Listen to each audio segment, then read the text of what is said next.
غازی یوسف کی زندگی میں پہلی بار ایسا وقت آیا تھا جب اس کے پاس دولت، طاقت اور اثر و رسوخ سب کچھ تھا، لیکن اس کا بیٹا سیحان اس کے پاس نہیں تھا۔ صبح جب اسے معلوم ہوا کہ سیحان گھر چھوڑ کر چلا گیا ہے تو پورے گھر میں ہلچل مچ گئی۔ کوئی نہیں جانتا تھا کہ وہ کہاں گیا ہے، نہ فون ساتھ لے کے گیا، نہ گاڑی، نہ کوئی سامان۔ غازی یوسف غصے اور بے بسی کے درمیان جھول رہا تھا۔ اسے یقین تھا کہ سیحان اس سے ناراض ہے، لیکن یہ نہیں جانتا تھا کہ اس کا بیٹا اتنا بڑا قدم اٹھا لے گا۔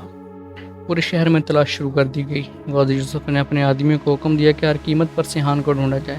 اسی دوران وہ بار بار اپنے فیصلوں کو یاد کر رہا تھا۔ اسے پہلی مرتبہ شدت سے احساس ہوا کہ شاید اس نے زندگی کی سب سے بڑی غلطی کی ہے۔ وہ لڑکی جو اسے باپ کہہ کر پکارتی تھی، جس نے اس میں ایک محافظ دیکھا تھا، اسی کے ساتھ اس نے ناانصافی کی تھی۔ یہی احساس اب اسے اندر ہی اندر کھائے جا رہا تھا۔ کچھ دیر بعد خبر ملی کہ سیحان کو اسلام آباد کی طرف جاتے ہوئے دیکھا گیا ہے اور وہ مری کی جانب بڑھ رہا تھا۔ یہ سن کر غازی یوسف نے سکھ کا سانس لیا، لیکن اس نے اپنے آدمیوں کو ایک عجیب حکم دیا۔ اس نے کہا کہ سیحان کو زبردستی واپس نہ لایا جائے، صرف اس پر نظر رکھی جائے۔ وہ جانتا تھا کہ اس وقت دباؤ ڈالنے سے حالات مزید خراب ہو سکتے ہیں۔ دوسری طرف سیحان تنہا پہاڑی علاقوں میں بھٹک رہا تھا۔ الف کی یادیں اس کا پیچھا نہیں چھوڑ رہی تھی۔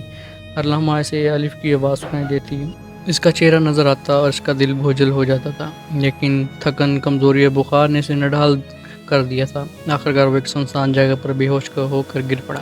قسمت نے اسے ایک چھوٹے سے گیسٹ ہاؤس تک پہنچا دیا، جہاں وزیر خان نامی نوجوان سے اٹھا کر لے آیا۔ وزیر کی بہن رانیہ بانو پہلے ہی مالی مشکلات کا شکار تھی، اس لیے وہ ایک اجنبی شخص کو اپنے گیسٹ ہاؤس میں دیکھ کر ناراض ہو گئی، لیکن وزیر نے اسے انسانی ہمدردی کے تحت سیحان کی مدد کرنے کا فیصلہ کیا۔ ڈاکٹر نے معائنہ کیا تو معلوم ہوا کہ سیحان کی دل کی سرجری ہو چکی ہے اور اس کی حالت ابھی بھی کمزور ہے۔ اسے آرام اور دوائیوں کی ضرورت تھی۔ رانیہ بار بار ایک ہی سوال پوچھ رہی تھی کہ آخر یہ آدمی ہے کون اور اس کے گھر والے کہاں ہیں، لیکن سیحان کے پاس کوئی صحیح سوال کا واضح جواب نہیں تھا۔ اس نے صرف اتنا کہا کہ اس کا کوئی نہیں ہے اور نہ ہی اس کے پاس گھر یا پیسہ ہے۔ یہ بات سن کر رانیہ حیران رہ گئی۔ اتنے مہنگے علاج اور سرجری کے بعد کوئی شخص بے گھر کیسے ہو سکتا ہے؟ لیکن سیحان کے چہرے پر موجود درد صاحب بتا رہا تھا کہ وہ سچ بول رہا ہے۔ آخرکار وزیر نے ایک تجویز دی۔ اس نے کہا کہ سیحان کو گیسٹ ہاؤس پر کام پر رکھ لیا جائے، رہائش کے بدلے وہ کام کرے گا اور آہستہ آہستہ اپنی زندگی سنبھال لے گا۔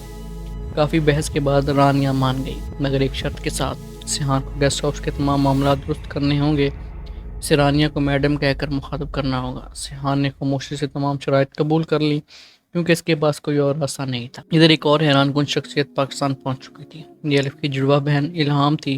جب وہ غازی یوسف کے گھر پہنچی تو سب اس کی شکل دیکھ کر حیران رہ گئے، کیونکہ وہ بالکل الف جیسے دکھائی دیتی تھی۔ وہ غازی یوسف کے آدمیوں کو اس پر شک ہوا اور انہوں نے اس کے بارے میں تحقیقات شروع کر دی۔ الہام صرف ایک مقصد کے لیے پاکستان آئی تھی، وہ سیحان سے ملنا چاہتی تھی۔ اسے اپنی بہن کی موت کے بارے میں بہت سے سوالات کے جوابات درکار تھے، لیکن جب اسے معلوم ہوا کہ سیحان گھر چھوڑ کر جا چکا ہے تو اس کی پریشانی مزید بڑھ گئی۔ اس نے فیصلہ کیا کہ واپس نہیں جائے گی جب تک سیحان سے ملاقات نہ ہو جائے۔